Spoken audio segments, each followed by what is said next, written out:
At exactly midnight, my phone rang. I almost ignored it, but the name flashing on the screen, Grandma Margaret, made my stomach twist.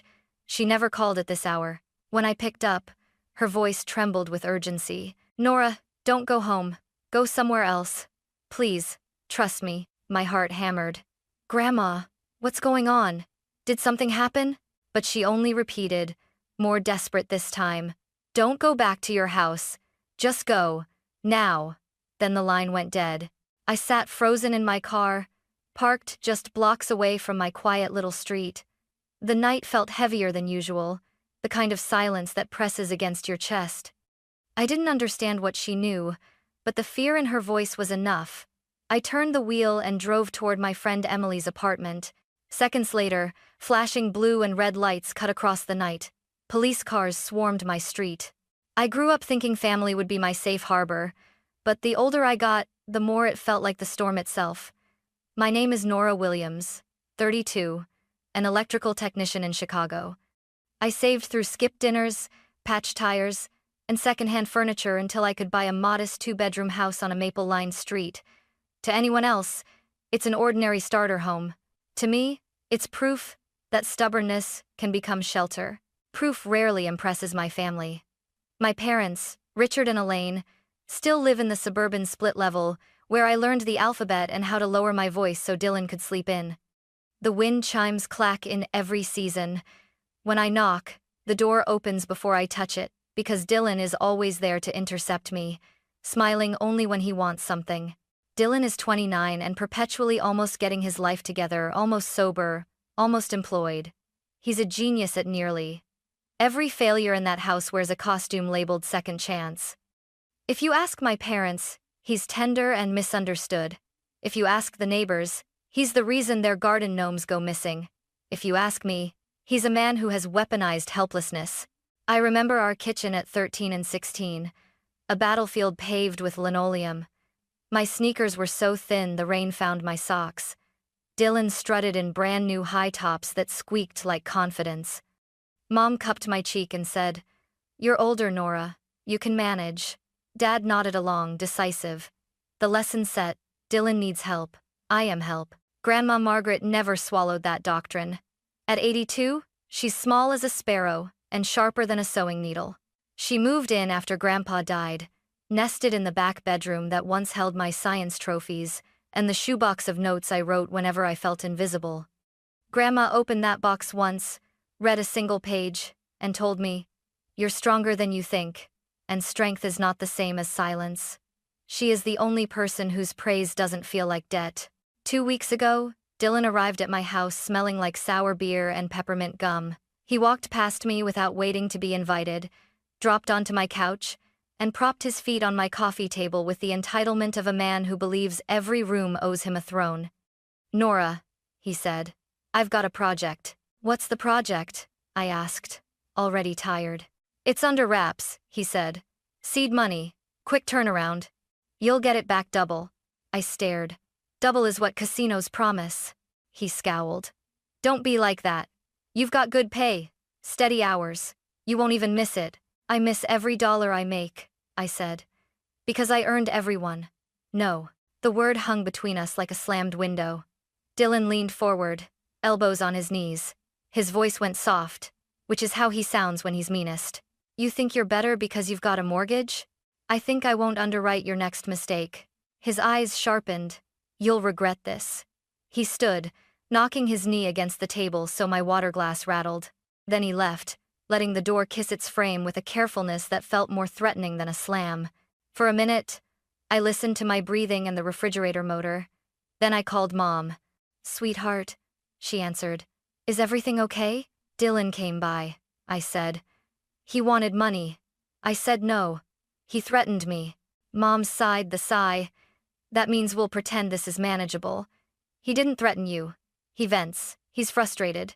You know how sensitive he is. Sensitive people don't leave bruises on walls and people." "Don't be dramatic, Nora." Her voice softened. "He's your brother. He needs support. If we don't give it, who will?" "He's 29. "Exactly," she said. "Still young." I looked at my hands, the crescent of grease under my thumbnail from a panel I'd wired that afternoon. "I'm tired," I said. Tired of being sturdy so he doesn't have to be. Don't talk like that, she murmured. You know your father hates negativity. After we hung up, Dad called. He skips tenderness and goes straight to policy. Nora, he said. Don't escalate. Family comes first. Dylan is struggling. If you can help, you help. What does family give me back? I asked. Silence then. Respect. You get the respect of knowing you did the right thing. I'd like the respect of not being used. Nora. Just my name, heavy as a warning. Then the click. That night I lay flat on my bed and watched the fan turn shadows into blades. I counted what I had given up since childhood. Time, wages, shoes, weekends, apologies. Strength is not the same as silence, Grandma had said. The difference felt like a locked door with a key I'd been carrying in my mouth for years. The next afternoon at work, my friend Emily leaned against my station with 2 coffees. You look like you argued with a lawnmower, she said. Need an alibi? I told her about Dylan, about his quiet threat, about my parents' hymnal of excuses. Emily listened like a witness. You know I love you, she said, but you have to stop expecting them to become different people without wanting to. Want different for yourself. I wanted different enough to be scared of it. I wanted a life where my phone didn't vibrate with demands disguised as emergencies. I wanted to visit my childhood house and not feel the urge to apologize to the wallpaper. I wanted peace, real peace, the kind that hums when you lock your door and know everything inside is safe. 2 evenings later, I stood at my sink drying a plate when I heard Dylan's laugh outside, then the thud of knuckles on my door. I didn't move. He pounded again. Nora, I know you're home. The peephole showed him swaying, smile bared like a dare. I set the plate down and walked away from the door, heart counting my steps. He knocked until the sound thinned, then stopped. I sat on the floor and waited for my breath to climb back down from the rafters. I wanted to tell Grandma. She understands fear without making it my fault. But it was late, and I didn't want to worry her. Instead, I made a list that started as groceries and ended as rules. Lock the back gate, change the codes, tell Emily, leave if he circles back. Then, a line I almost erased. Stop pretending this is normal. I was done being quiet. When the midnight call came from Grandma, I was already wound tight as a spring, already rehearsing the speech where I would draw boundaries in permanent ink. I didn't know the boundary would arrive as sirens and paint the sky red and blue. I only knew the old rules were breaking like brittle thread, and for once, I wasn't scrambling to knot them back together. I was letting them fall. In that small, dangerous freedom, I felt the first flicker of something reckless and holy. The right to protect my life even if my family called it betrayal. The night after Dylan stormed out of my house, I kept replaying his words. You'll regret this. It echoed like a warning siren in the back of my mind. I tried to brush it off, but the way his eyes narrowed, the curl of his lips, the venom under his breath, it didn't feel like empty bluster this time. 2 days later, he showed up again. It was late afternoon, the kind of cloudy Chicago day when the air feels heavy with secrets.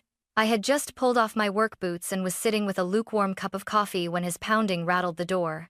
Not a knock pounding. Relentless. I opened it a crack. Dylan shoved it wider, barging in like he owned the place. Don't you ever knock? I snapped. He smirked, tossing his hood back. His eyes were glassy, the smell of whiskey seeping off him. Knock? On my sister's door? Please, you should be glad I even came to you first. First for what? For help. He said it like the word was sacred. I need cash, Nora. Couple thousand, maybe more. I've got something lined up. Big. This one's different. My laugh was sharp and bitter. Different? You said that last month. And the month before that. What was it then? Crypto? A nightclub investment? A sure bet at the casino? This isn't like that. His voice cracked, then rose. I've got friends counting on me. Friends or loan sharks? His jaw tightened. You always think the worst of me. Always. Because you never give me a reason to think otherwise. He paced my living room like a caged animal, running his hands through his messy hair. You've got the money, Nora. I've seen that car you drive. I've seen the house. Don't pretend you can't spare it. My stomach burned with anger. Do you have any idea what it took to buy this house?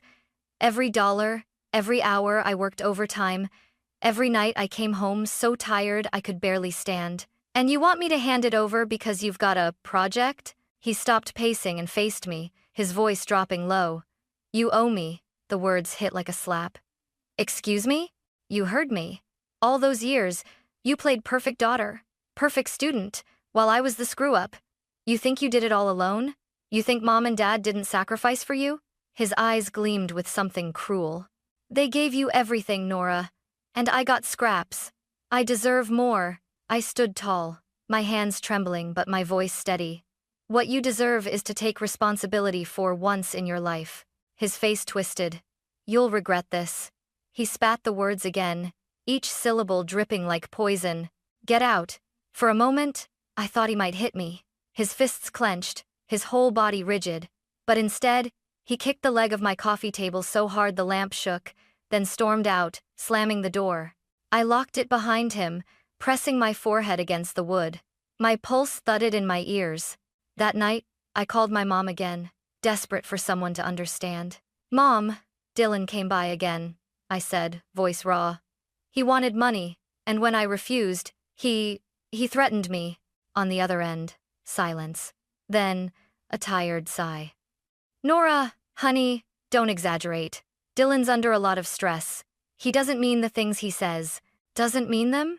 He looked me in the eyes, Mom. He said I'd regret it. You're his sister. He's frustrated. You know Dylan.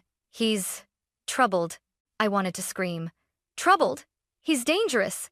Why can't you see that? Her tone sharpened. Watch your words, young lady. That's your brother you're talking about. Family is family. You don't turn your back on each other. My throat burned. So I should just give him everything he asks for? Let him destroy me too? Nora. I hung up before she could finish. My hands shook as I set the phone down. Minutes later, it buzzed again. Dad, I answered reluctantly. Nora. His voice came through firm, almost scolding. I just got off the phone with your mother. What's this about Dylan? He threatened me, Dad. Twice now. Don't be dramatic. Dylan's your brother. He's going through a hard time. As the older sibling, it's your job to help him. That's what family means. My chest tightened. And what about me, Dad? Do I ever get help? Do you even care what this is doing to me? His silence stretched long. Then he said, Family isn't about keeping score. It's about sacrifice. I've been sacrificing my whole life. My voice cracked. When do I get to stop? He raised his tone, sharp and final. Enough, Nora. Don't cause trouble. You'll apologize to Dylan tomorrow. I hung up. For the first time in my life, I didn't cry after those conversations. Instead, I felt something colder, sharper rage coiled tight like a spring. Later that week, Dylan returned. This time, he didn't even bother pretending to ask nicely. I was coming home from work, balancing grocery bags, when I found him sitting on my front steps, hoodie up, cigarette dangling from his lips. Where's the money, Nora? I clenched the keys in my hand. You're not getting a dime. He stood, blocking the door. You think you can just say no? You think you're safe here? I forced myself to meet his eyes. Move. He leaned close, breath hot with alcohol. You'll regret this. You don't know what I can do. That was the moment I realized this wasn't just sibling drama anymore. This was danger. Real danger. I shoved past him, slammed the door, and locked it, my hands trembling.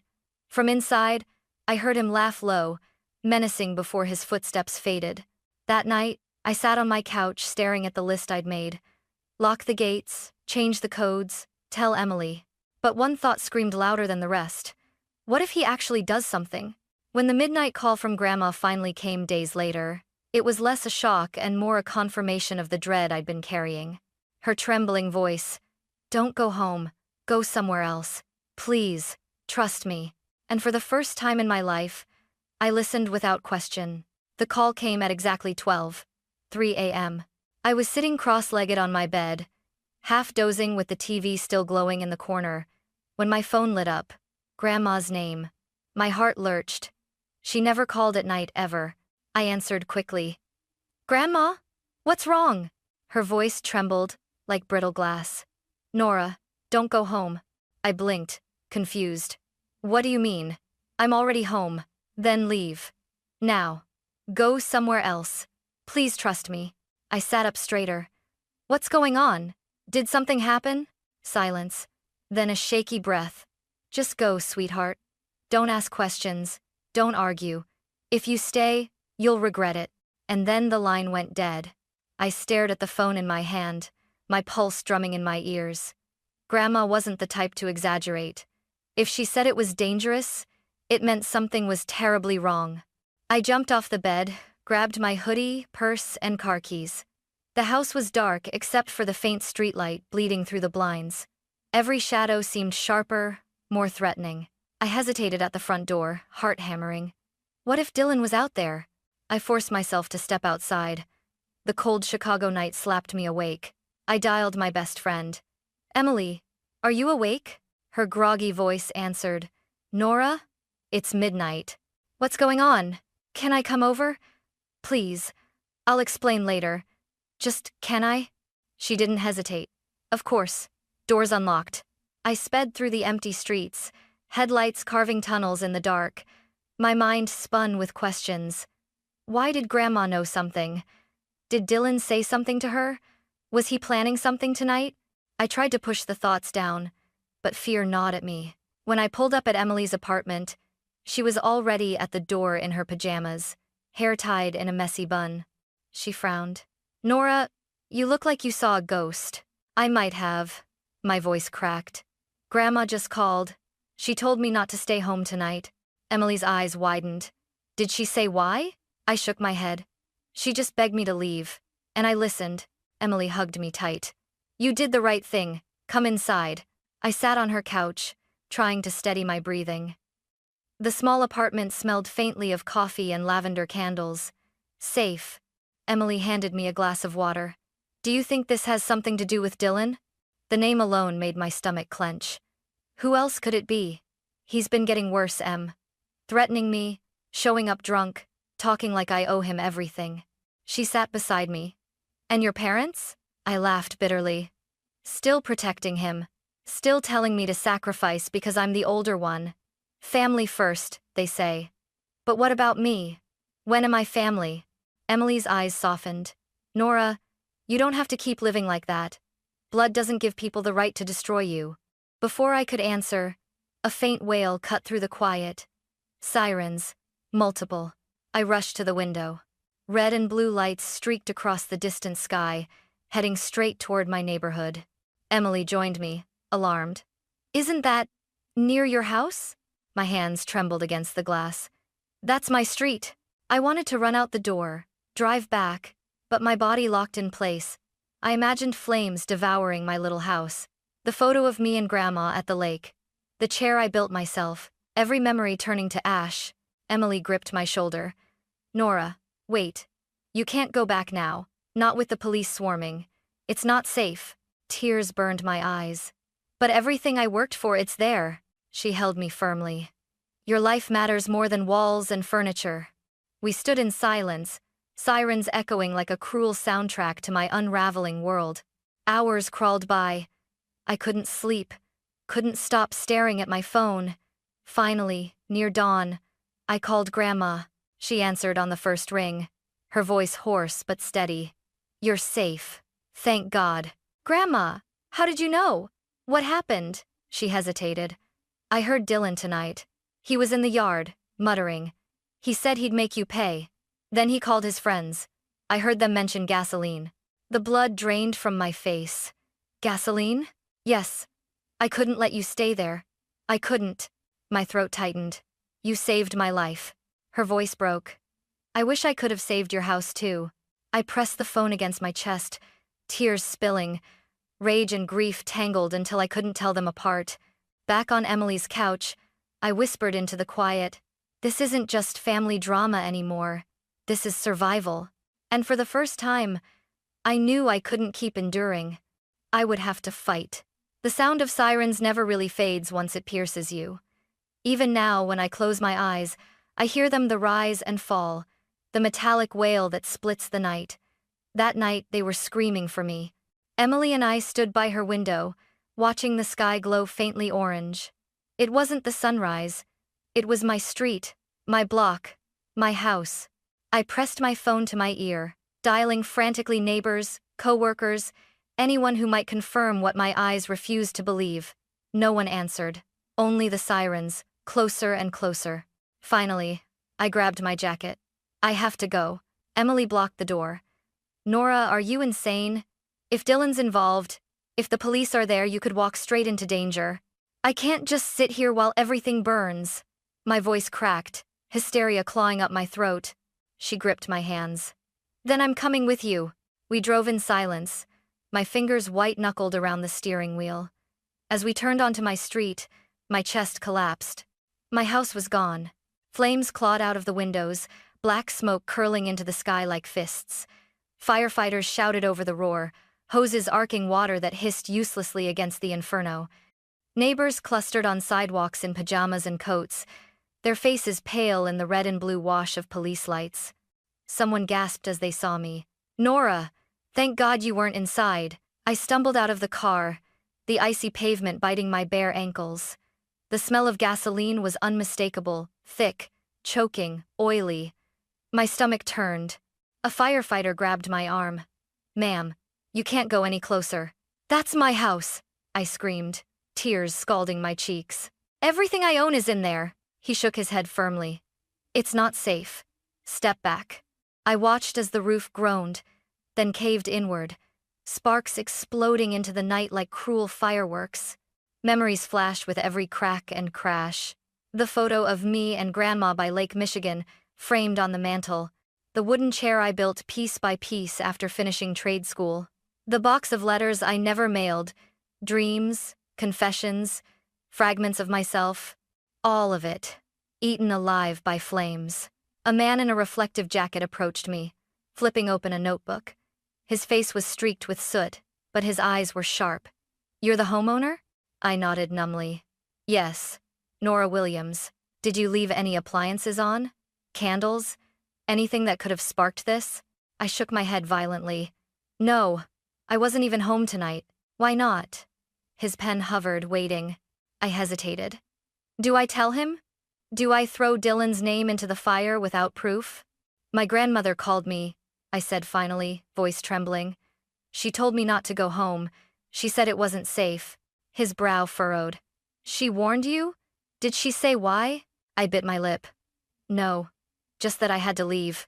He scribbled something, then looked up. The smell of gasoline is strong.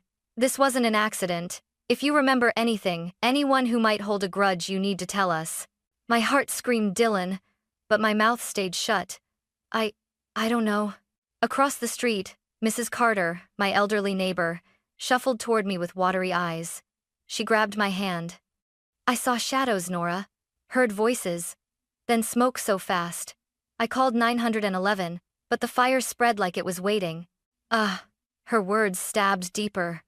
Waiting. Planned. I clutched her trembling hand. Thank you, Mrs. Carter. You probably saved lives tonight. She shook her head. I'm just sorry you lost everything, dear. As dawn bled into the sky, the flames died down, leaving a skeletal shell of my home. Steam hissed from the soaked rubble. Police tape stretched across my driveway like a cruel joke. Do not cross. Emily wrapped a blanket around my shoulders. Nora, you need to sit. You're shaking. I can't, I whispered. If I sit, it's real. If I stop moving, then this isn't just smoke, it's my life gone. She pulled me into her arms anyway.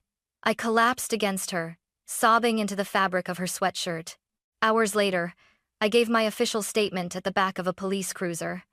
My voice was hoarse, my words automatic. No, I didn't leave the stove on. Yes, I live alone. No, I don't know who would want to hurt me. The lies tasted bitter. When the officer closed his notebook, he handed me a card. We'll be in touch. Don't leave town. As if I had anywhere to go. Back at Emily's, I sat numbly on her couch, wrapped in the same blanket. The scent of smoke clung to my hair, my skin, even my lungs. No shower would wash it out. Emily set a cup of tea in front of me. Nora, was it Dylan? I met her eyes, my throat tight. He said I'd regret saying no. He said it twice, and now my house is gone. She clenched her jaw. Then you can't keep covering for him. You need to tell the police. I don't have proof, I whispered. If I accuse him without evidence, my parents will crucify me. They'll say I'm trying to ruin him. End of fortnight, Emily leaned forward. Your parents don't get to decide what's real. He's dangerous, Nora. He nearly killed you tonight. Her words made me shiver. Nearly killed me. If Grandma hadn't called, I would have been inside. The fire wouldn't just have eaten wood and photographs, it would have devoured me. By evening, exhaustion dragged me under. But when I closed my eyes, I saw only fire. Dylan's face in the flames, sneering, victorious.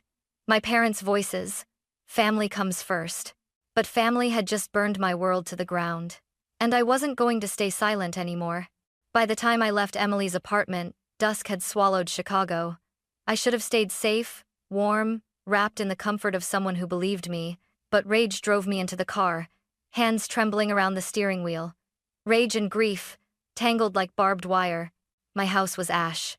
My memories blackened. And Dylan was still breathing the air of innocence under my parents' roof. I drove to their place, headlights carving angry tunnels through the dark. The closer I got, the more I could taste smoke at the back of my throat, though it wasn't real anymore. It was memory, fused into my lungs. The Williams house glowed warmly at the end of the block. Porch light on, curtains drawn. The world inside completely oblivious to what they had taken from me. I killed the engine, stepped out, and slammed the door harder than necessary. Gravel crunched beneath my boots like gunfire. When Mom opened the front door, she looked startled. Nora? Honey? What are you doing here at this hour? You look, oh my God. Your clothes smell like smoke, and because my house burned down, I said flatly, brushing past her. She gasped. What? Dad appeared from the hallway, adjusting his glasses. What's going on? Nora, slow down. But I wasn't slowing down. My legs carried me up the stairs, straight toward the room at the end of the hall, my old room. Now Dylan's den. I didn't knock. I shoved the door open. Dylan was sprawled across the bed, scrolling on his phone like a teenager. He looked up, and the smirk spread instantly. Well, look who decided to visit. My voice shook, but it was steady with fury. Did you pour gasoline on my house? The smirk faltered just for a flicker, but I saw it. Then he laughed. What the hell are you talking about? You know exactly what I'm talking about. I stepped inside, fists clenched. You threatened me. Twice. And tonight, my home is nothing but rubble. He sat up slowly, eyes gleaming with mockery. Got any proof, Detective Nora? I took another step forward. Grandma heard you. She heard you talking about making me pay, about buying gasoline. That wiped the grin clean for half a second. Then he scoffed, forcing a laugh. Grandma's losing it. You know she's old. Probably misheard. Don't you dare use her age as a shield. My voice cracked the room like a whip. She saved my life tonight, Dylan. If I'd been inside, I'd be dead. Dad's voice thundered from the doorway. Enough. He marched in, Mom trailing behind him in tears. Nora, you will not storm in here with baseless accusations. Baseless? I wheeled on him, rage flaring. My house is gone, Dad. The smell of gasoline was so strong even the firefighters noticed. And you still think this is baseless? Mom clutched her chest. Nora, please, calm down. We'll file an insurance claim. We'll get through this as a family. I laughed bitterly. Insurance? Do you even care that I nearly died? Or are you just worried Dylan might get caught? Dylan rose from the bed, standing eye to eye with me. You always think you're better. Perfect Nora with her job, her house, her holier-than-thou attitude. Well, guess what? You don't have a house anymore. The words hit like a blade, but the trembling in his hands betrayed him. Mom stepped between us, placing her hands on Dylan's shoulders as though shielding him. Stop this. Both of you. We're family. We don't tear each other apart. We don't? My voice broke. Then what do you call this? He burned my life down, and you're hugging him. Dad's face hardened, jaw clenched. Nora, unless you have evidence, you will not accuse your brother. Do you understand me? Family comes first. Something inside me snapped. Family? I spat. Family that always chooses him? Family that let me wear shoes with holes while Dylan got new ones? Family that scolded me for working too much but praised him for breathing? Family that tells me to sacrifice and smile while he gambles away every dollar you give him? The room fell silent. Mom's lips trembled. Dad's eyes narrowed. But for the first time, they wavered. Dylan sneered, but sweat dotted his temple. "You're insane," he muttered. "You're just jealous because they love me more." Jealous? I stepped closer, voice sharp as glass. "I was never jealous of you, Dylan. I pitied you. And tonight, I realized pity is wasted on arsonists." He lunged, finger stabbing the air inches from my face. "You can't prove anything. You'll always be the bitter sister with nothing." I held his gaze. "I may have nothing right now, but at least I didn't destroy it myself." Mom burst into sobs, covering her face. "Why are you doing this? Why can't you both just stop?" I turned to her, tears streaming hot down my cheeks. "Because I can't keep living as the family scapegoat while you protect the criminal in this room. I'm done being silent." Grandma's door creaked open at the far end of the hall. She sat in her wheelchair, frail but steady, her eyes fierce. "Nora's telling the truth." The hallway froze. Dad's face went pale. "Mother," she cut him off, voice trembling but strong. "I heard Dylan. I heard him curse Nora's name. I heard him talk about gasoline. And I prayed she wouldn't be home. That's why I called her. She's alive because I did." Dylan's eyes widened, then narrowed into slits. "You old witch. Don't you dare!" I shouted, stepping in front of her. "Don't you dare speak to her like that." Grandma reached out, gripping my hand. "You're not alone, Nora. Not anymore." For the first time, the balance shifted. Dad's glare faltered. Mom's sobs quieted into horror. Dylan's mask cracked, panic leaking through. And I stood taller, fire in my veins that no gasoline could ignite. After that night at my parents' house, I didn't sleep. The confrontation kept replaying like a broken reel, my father's thunderous command, my mother's tears, Dylan's sneer, Grandma's fragile but fearless voice cutting through the lies. For the first time, someone had spoken the truth out loud. Grandma had confirmed what I already knew, but would anyone else listen? By morning, I knew one thing. I couldn't fight this battle alone. Emily was the first person I turned to. She opened her apartment door still in pajamas, clutching a mug of coffee. "You look like hell, Nora." "I feel worse," I admitted, stepping inside. "It's Dylan. It's everything. I can't keep waiting for the police to do their job. I need proof. Real proof." Emily set down her mug. "Then we'll get it. I know someone." I frowned. "Who?" "A private investigator. His name's Victor Ramirez. He helped my cousin in a theft case last year. If anyone can dig up dirt on Dylan, it's him." The name sounded foreign on my tongue, but it sparked the first flicker of hope I'd felt since the fire. That afternoon, Emily arranged a meeting. We sat in a corner booth of a quiet diner on the south side. Victor arrived precisely at noon, tall, lean, mid-40s, with a weathered leather jacket and eyes that scanned everything like he was filing it away for later. He slid into the booth. "Emily tells me you've got a family problem. Let's hear it." I swallowed hard. "My house was burned down. I believe my brother set the fire. My grandmother overheard him talking about gasoline. But I don't have hard evidence. The police..." My throat tightened. "They'll bury it if I can't prove it." Victor didn't flinch. He just nodded slowly. "Gasoline. Threats. A witness. It's enough to start. Do you know his habits? Where he hangs out? Anyone he calls friends?" I exhaled. "Bars. Poker games. People who don't ask questions. He drives a beat-up silver Honda with a cracked taillight." Victor jotted notes in a small pad. "I'll check gas station cameras, talk to neighbors, dig into his movements the night of the fire. Give me a few days." "Thank you," I whispered, surprised by how much lighter I felt, just saying the words. He slid a card across the table. "Keep your phone on, and Nora, don't confront him again without backup. You're playing with fire." I almost laughed at the irony. The next step was legal. Emily insisted I see a lawyer, someone who could advise me before things spiraled further. That evening, I sat in the modest office of Angela Whitmore, a sharp-eyed woman with silver-streaked hair pulled into a bun. Her desk was neat, but her tone was brisk. "So," Angela said, leaning back in her chair, "you suspect arson by a family member. You have a witness, but no tangible proof yet, correct?" I nodded. She tapped her pen. "Here's the reality. Without evidence, the police may label this as an accident. Insurance will fight you if arson is suspected, but unproven. If you want justice and protection, you need hard evidence. Witness statements, video footage, receipts, anything." My chest tightened. "That's why I hired a private investigator." "Good," Angela said crisply. "Once you have that, I can push for charges. But be careful. If your brother feels cornered, he could lash out. I recommend you stay somewhere safe for now." Emily placed a hand on my arm. "She's staying with me."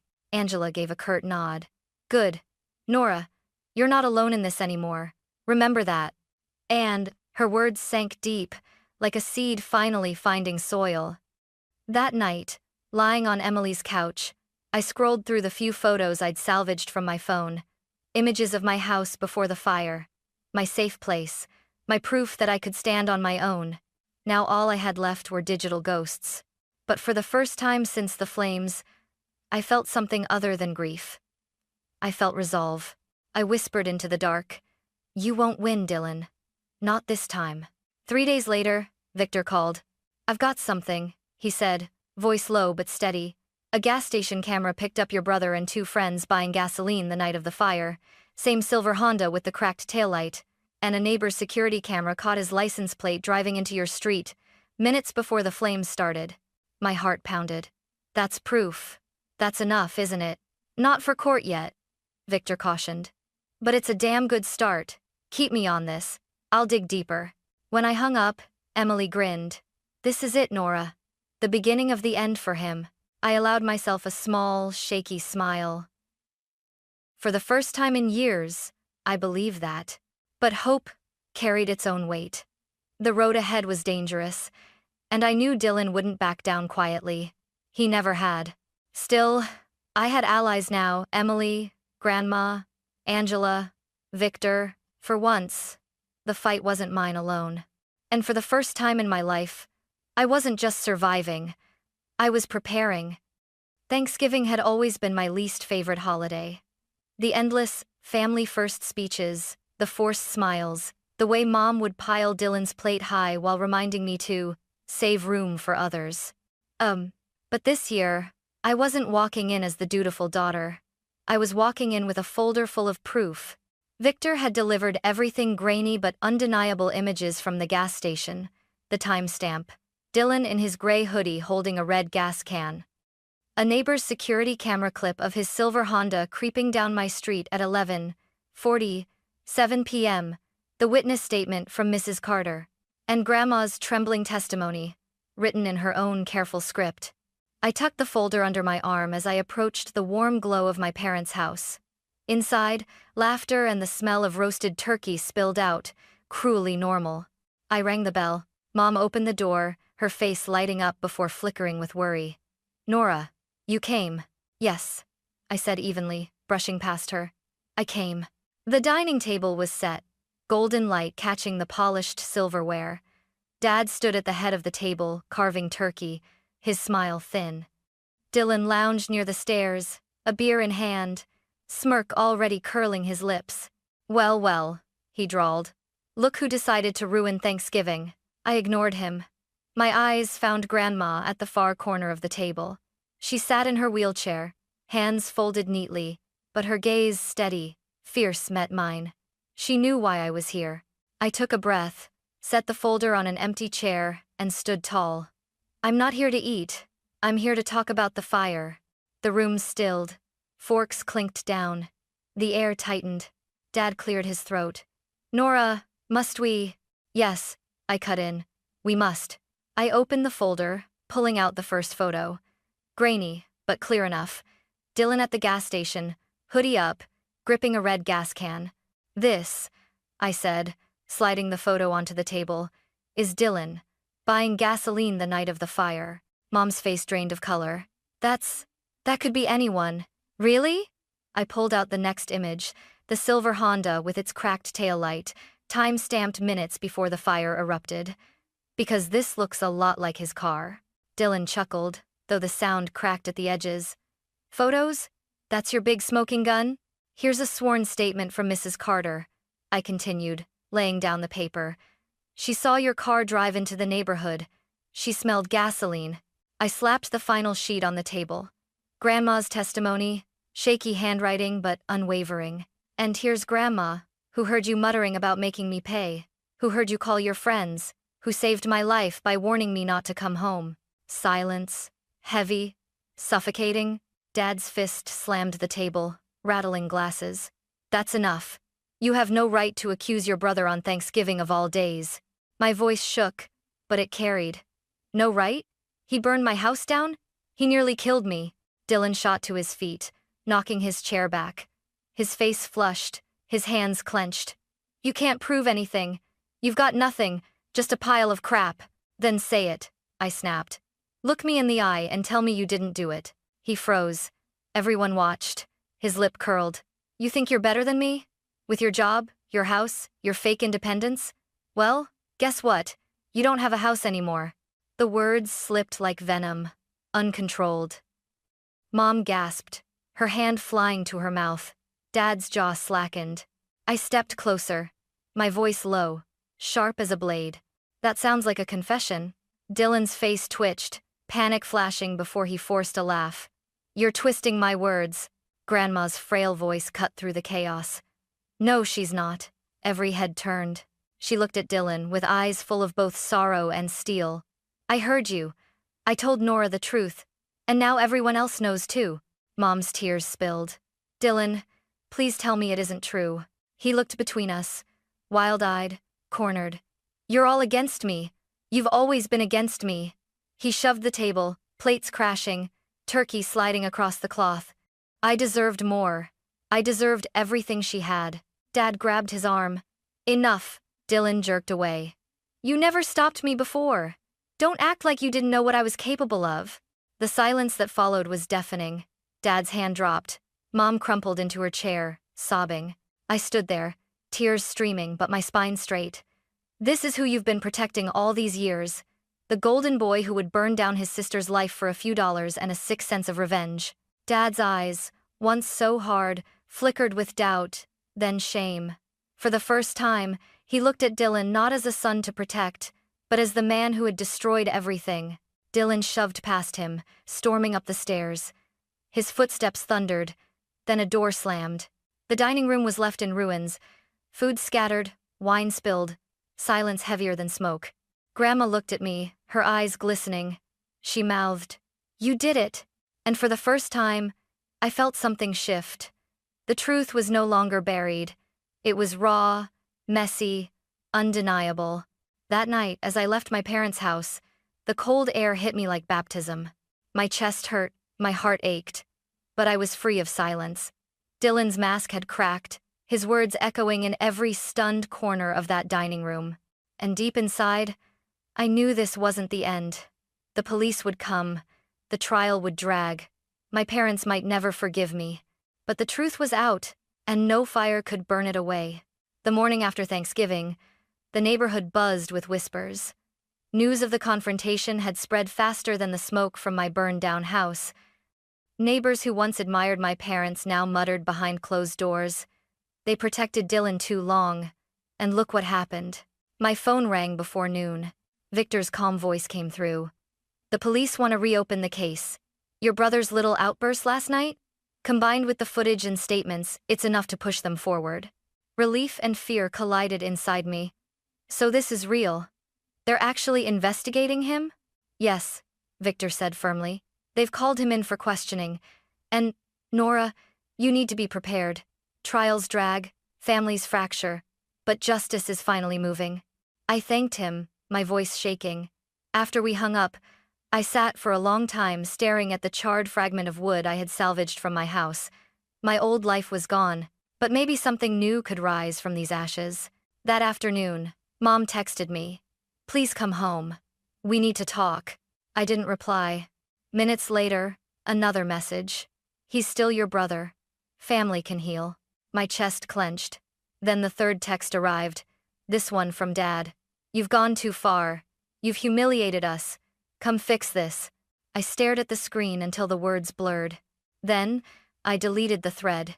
For the first time, I chose silence, not as surrender, but as refusal. I wasn't going back. Instead, I drove to Grandma's. She was waiting in her small, lavender-scented room, her hands folded neatly in her lap. When she saw me, her eyes lit with quiet pride. "You did it, Nora," she whispered, pulling me into a fragile hug. "You spoke the truth when everyone else was afraid." Tears pricked my eyes. "But it cost me everything."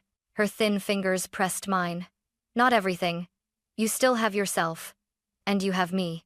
I broke down then, sobbing into her shoulder like I had as a child. For the first time in years, I didn't feel alone. Weeks passed. Dylan was officially charged with property destruction and arson. The evidence Victor gathered became the backbone of the case. His cocky swagger disappeared when he showed up in court, pale and twitching. My parents sat behind him, avoiding my eyes. Mom's cheeks were streaked with tears. Dad's shoulders slumped as though the weight of denial had finally broken him. They never spoke to me in the courtroom. Not once. Emily squeezed my hand through every session. "You're stronger than you think," she whispered each time. And I believed her. By January, I signed a lease for a small townhouse on the edge of the city.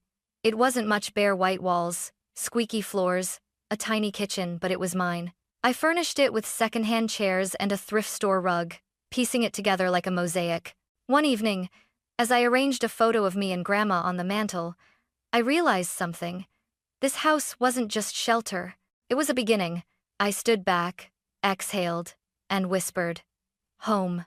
Life didn't magically heal. Some nights I still woke gasping, the phantom smell of gasoline burning my throat. Sometimes I drove past my old street, staring at the blackened lot where my house once stood, heart twisting. But I was no longer stuck in silence. I had friends who checked on me, coworkers who invited me out, a lawyer who still texted updates, a grandmother who never stopped believing in me. Family, I realized, wasn't always blood. Family was whoever stayed when the flames rose. One cold February night, I sat at my kitchen table with a steaming cup of tea. Snow fell gently outside, blanketing the city in quiet. My phone buzzed another message from Mom. "Nora, please, we miss you. Come home." I looked at it for a long time. Then I powered the phone off. I wasn't going back to the place where truth was buried under favoritism. I wasn't going back to play scapegoat. This time, I was choosing myself. As I climbed into bed, Grandma's words echoed in my mind. "Strength is not the same as silence." I smiled into the dark. The flames had taken my house, my memories, my illusions, but they had also burned away my chains. And what was left me, raw but unbroken, was finally free.